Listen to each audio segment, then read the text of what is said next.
Inilah rekaman menegangkan detik-detik amunisi Lancet Rusia yang mematikan menghabisi howitzer Amerika Serikat yang diberikan untuk Ukraina.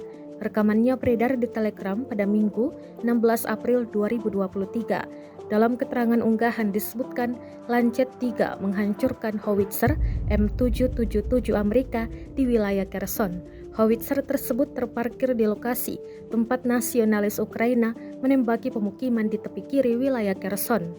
Ledakan dahsyat tampak jelas dalam rekaman drone Rusia. Amunisi Lancet Rusia menyikat habis howitzer dalam hitungan detik. Rekamannya pun menuai berbagai komentar dari warganet. Perang yang terjadi di antara pasukan militer Rusia dengan Ukraina hingga hari ini, Senin 17 April 2023, telah berlangsung selama 418 hari. Konflik antar negara bertetangga itu sampai saat ini masih terus berlanjut dan belum tampak akan segera berakhir.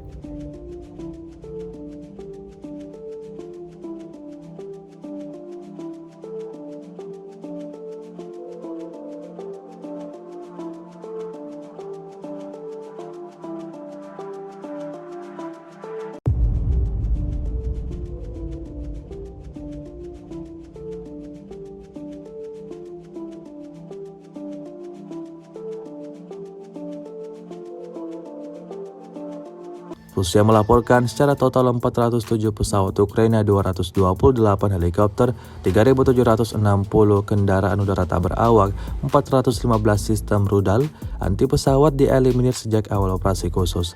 Sementara itu dari kubu Kiev, Kementerian Pertahanan Ukraina melaporkan 520 tentara Rusia dieliminir dalam sehari terakhir. Total 182.070 prajurit Federasi Rusia meninggal sejak awal konflik hingga hari ke-417.